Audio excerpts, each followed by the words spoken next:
Narinig mo na ba kung bakit may mga taong kumikita ng malaki pero nananatiling gipit habang ang iba naman ay lalong yumayaman kahit hindi sila mahilig magpakitang gilas? Nakakagulat.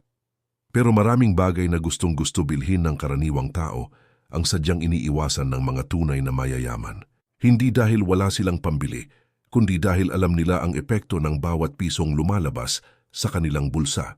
Bawat desisyon sa pera ay may kapalit na oportunidad na maaring magpalago ng kanilang yaman. Diyan nagsisimula ang malaking pagkakaiba sa pagitan ng mga taong nagtatrabaho para sa pera at ng mga taong pinagtatrabaho ang pera para sa kanila.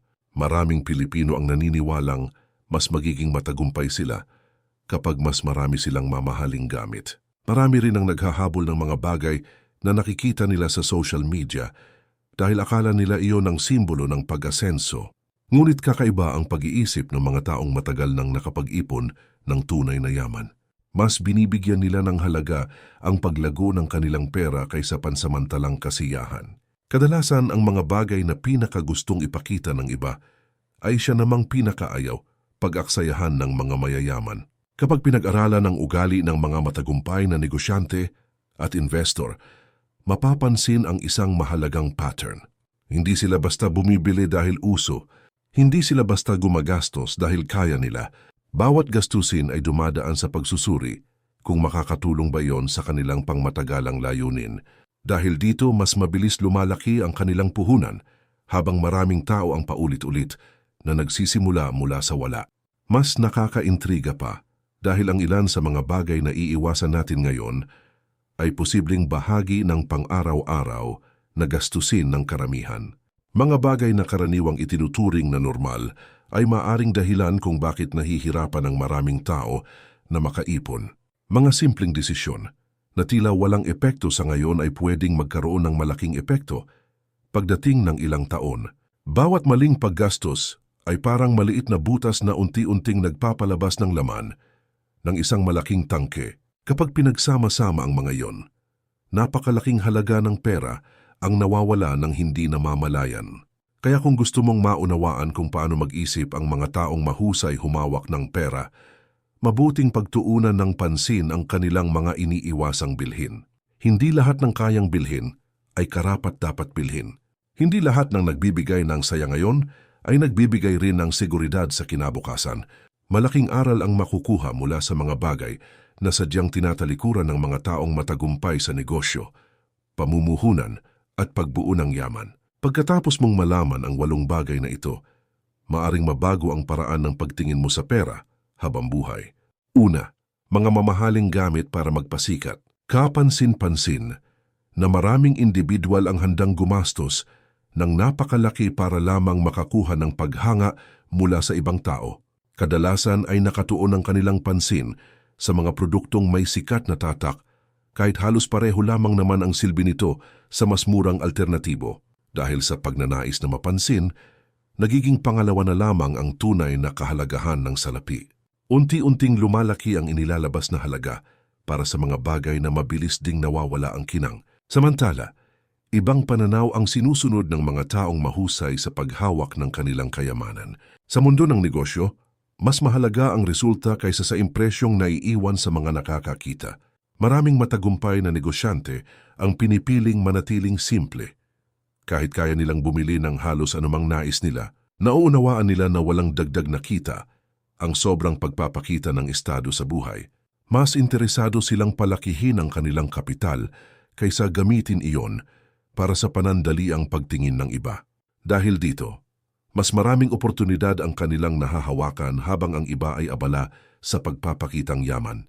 Hindi bihirang makakita ng isang tao na may mamahaling relos, mamahaling bag, o mamahaling kasuotan ngunit baon naman sa pagkakautang.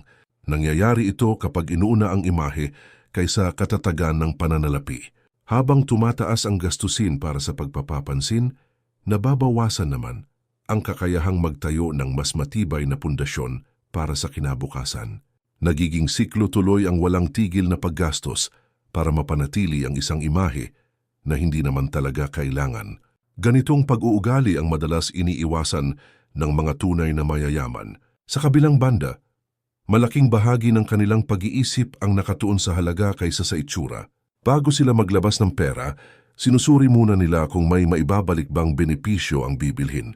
Kapag walang malinaw na pakinabang maliban sa pagkuha ng atensyon, madalas ay hindi nila iyon pinapansin. Mas mahalaga para sa kanila ang paglikha ng bagong pagkakakitaan kaysa pagdaragdag ng dekorasyon sa kanilang imahe.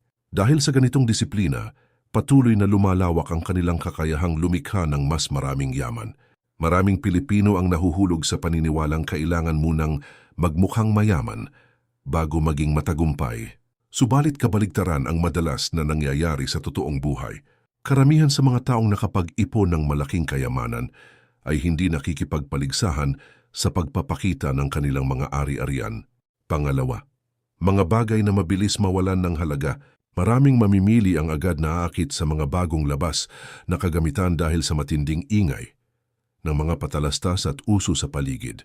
Madalas ay nagkakaroon ng pakiramdam na kailangan agad makasabay upang hindi mapag-iwanan ng iba. Dahil dito, napapabili ang ilan ng mga produkto na mabilis namang bumababa ang presyo pagkalipas lamang ng maikling panahon. Kaunting buwan pa lamang ang lumilipas ay malayo na ang pagitan ng orihinal na halaga at kasalukuyang presyo nito. Ganitong uri ng pagbili ang karaniwang pinag-iisipan ng mabuti ng mga taong marunong magpalago ng kanilang pera. Sa larangan ng pagnenegosyo, mahalagang malaman kung alin ang nagdadagdag ng halaga at alin ang agad humihina ang pakinabang habang tumatagal. Bawat pundong inilalabas ay may kaakibat na kapalit na oportunidad na maaaring magbunga ng mas malaking benepisyo sa hinaharap. Kapag napunta ang malaking halaga sa mga bagay na mabilis kumupas ang presyo, lumiit din ang pagkakataong mapalawak ang pinansyal na kakayahan. Dahilan ito kung bakit maingat silang pumipili ng paggagamitan ng kanilang pondo. Mas gusto nilang ilaan ang kanilang mapagkukunan sa mga larangang may potensyal na lumago sa pagdaan ng panahon. Karaniwang halimbawa nito ang walang tigil na pagpapalit ng gadget kahit maayos pa naman ang kasalukuyang ginagamit. Bawat paglabas ng panibagong modelo ay nagiging dahilan para muling gumastos ng malaki ang ilan. Kalaunan ay makikitang malaki ang nawala sa orihinal na halaga ng dating biniling kagamitan. Habang nangyayari iyon, wala namang nadaragdag na ari-arian na makapagbibigay ng pangmatagalang benepisyo.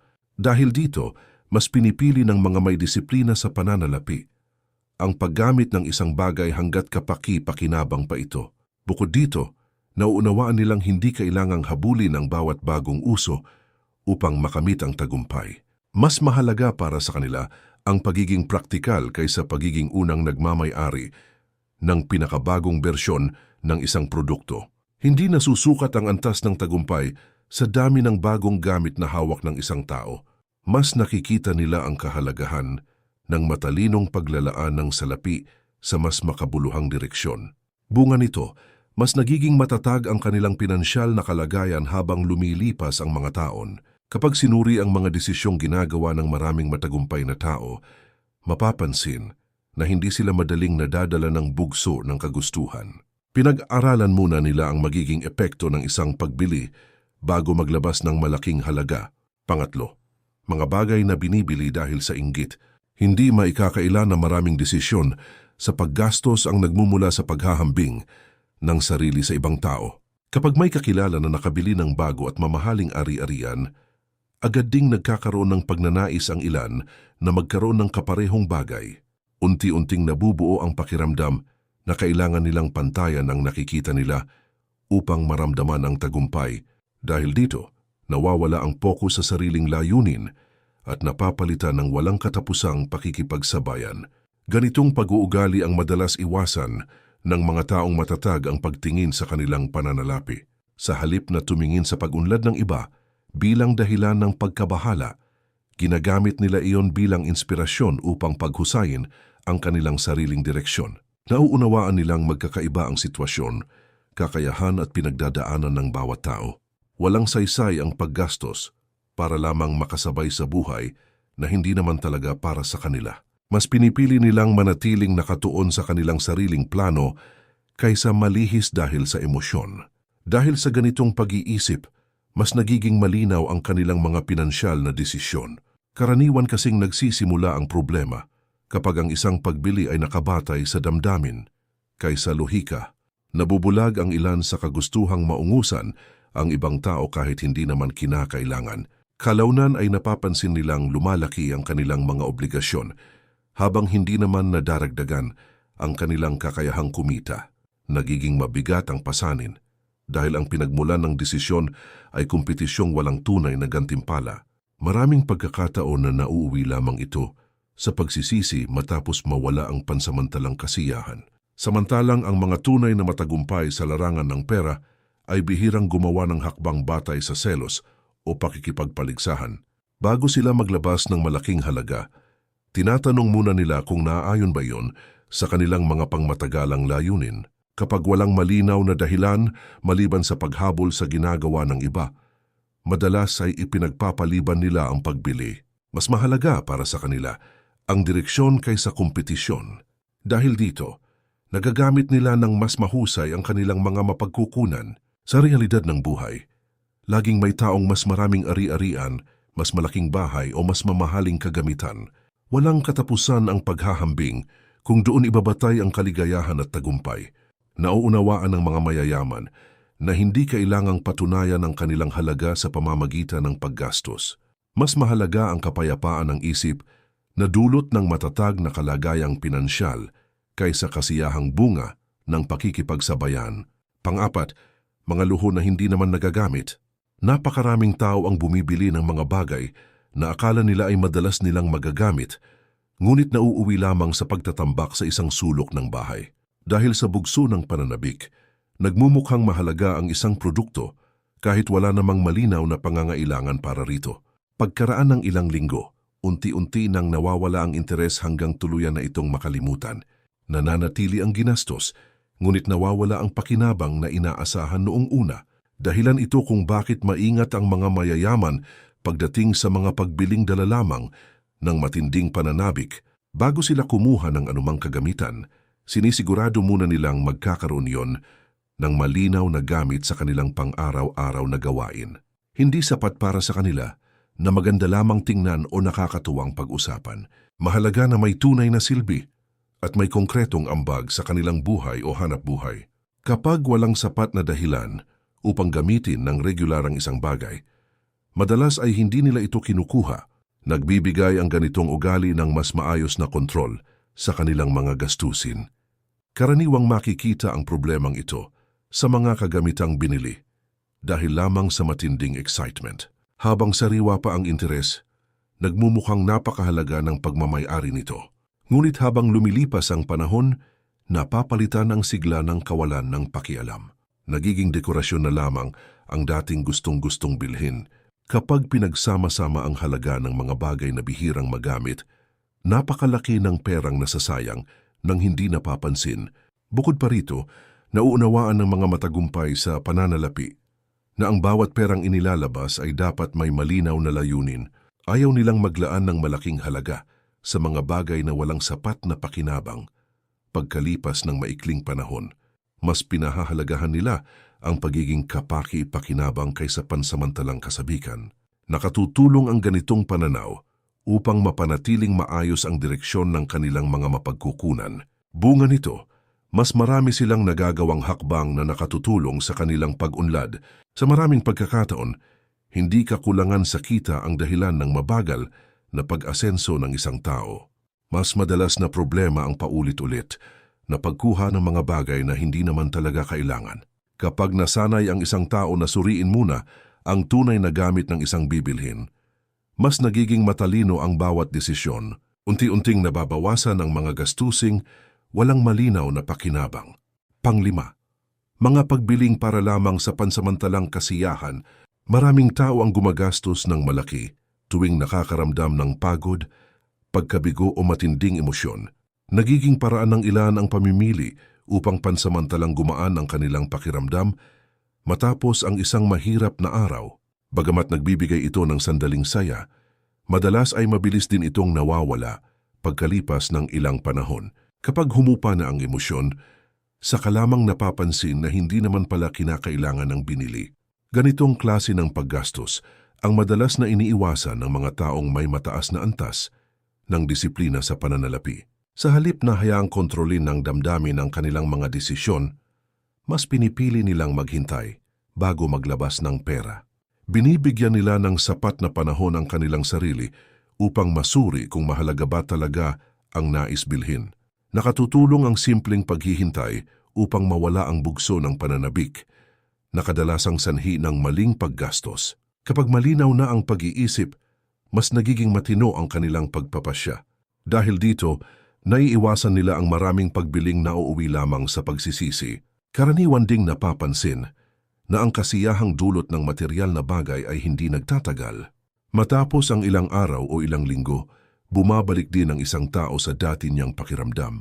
Dahil dito, naghahanap na naman siya ng panibagong pagkakagastusan upang muling maranasan ng parehong saya.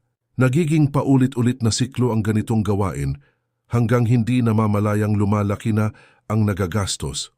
Maraming pinansyal na problema ang nagsisimula sa mga maliliit, ngunit madalas na paggastos na ganito. Samantala, nauunawaan ng mga mayayaman na ang tunay na kasiyahan ay hindi laging nakukuha sa pagbili ng mga bagay. Mas nakatuon sila sa pagbuo ng seguridad, kalayaan at matatag na kinabukasan. Batid nilang mas matagal ang benepisyong dulot ng matalinong pagpapasya kaysa sa panandaliang aliw ng isang impulsibong pagbili. Bawat hakbang na kanilang ginagawa ay mas nakahanay sa pangmatagalang direksyon kaysa agarang emosyon. Dahil dito, mas nagiging matibay ang kanilang kalagayan habang lumilipas ang panahon. Sa totoong buhay, hindi masama ang magbigay ng gantimpala sa sarili paminsan-minsan, subalit nagiging mapanganib kapag bawat emosyon ay tinutugunan sa pamamagitan ng paggastos. Kapag nasanay ang isang tao na kontrolin ang kanyang mga pagnanasa, mas nagiging maingat siya sa paggamit ng kanyang mga mapagkukunan. Unti-unting lumalakas ang kakayahan niyang gumawa ng mga desisyong may mas malaking pakinabang sa hinaharap. Pang-anim, mga bagay na binibili para lang makisabay sa uso. Sa bawat panahon ay may lumalabas na panibagong uso na agad kinahuhumalingan ng napakaraming tao. Mula sa pananamit hanggang sa iba pang uso sa merkado, mabilis kumalat ang kagustuhang magkaroon ng kaparehong pagmamay-ari. Dahil sa matinding impluensya ng kapaligiran, marami ang napapabili kahit hindi naman nila tunay na kailangan ang produkto. Nagiging mas mahalaga ang pakiramdam na nakakasabay kaysa ang praktikal na halaga ng binibili. Ganitong pag-iisip ang kadalasang hindi sinusundan ng mga taong mahusay humawak ng kanilang pananalapi. Sa halip na sumunod agad sa agos ng popularidad, mas pinipili nilang suriin kung may pangmatagalang kabuluhan ba ang isang bagay. Hindi sapat para sa kanila na maraming tao ang bumibili o nag-uusap tungkol dito. Mas mahalaga ang tunay na pakinabang kaysa sa dami ng taong naakit rito. Kapag nakitang panandalian lamang ang interes ng karamihan, madalas ay hindi nila ito pinapansin. Nagbibigay ang ganitong ugali ng mas matatag na direksyon sa kanilang paggamit ng salapi. Madalas na nangyayari na ang isang bagay na sobrang sikat ngayon ay mabilis ding nakakalimutan paglipas ng ilang buwan. Nawawala ang dating kasikatan at napapalitan ng panibagong uso na naman. Kasabay nito ang pagkawala ng interes ng mga taong dating sabik. Nasabik magkaroon nito. Maraming produkto ang nauwi sa pagtatabi o tuluyang hindi na pinapansin matapos mawala ang ingay sa paligid. Dahil dito, maraming halaga ang nasasayang sa mga desisyong ginawa dahil lamang sa impluensya ng uso.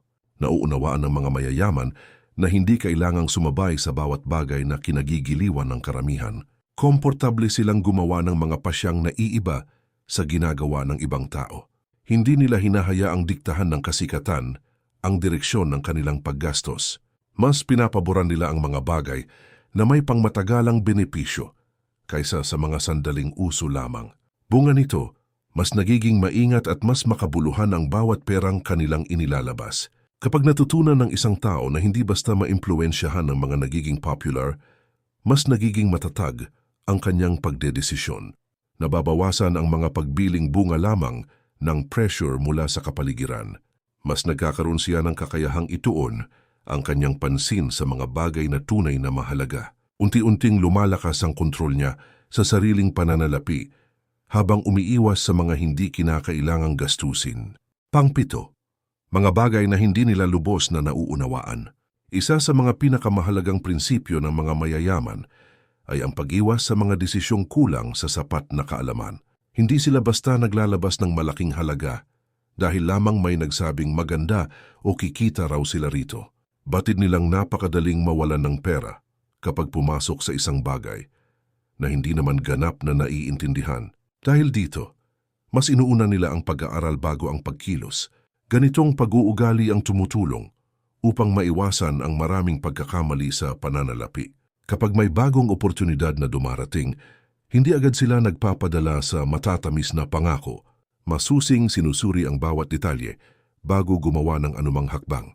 Nais nilang malaman kung paano ito gumagana, ano ang mga panganib, at ano ang mga posibleng maging resulta. Hindi sapat ang opinyon ng ibang tao bilang batayan ng kanilang desisyon.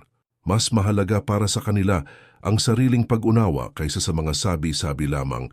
Maraming individual ang nawawalan ng malaking halaga dahil sumasali sila sa mga bagay na hindi nila lubos na naiintindihan.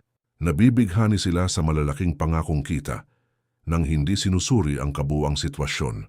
Kapag nagkaroon ng problema, saka lamang nila na pagtatanto na kulang pala ang kanilang kaalaman mula sa simula.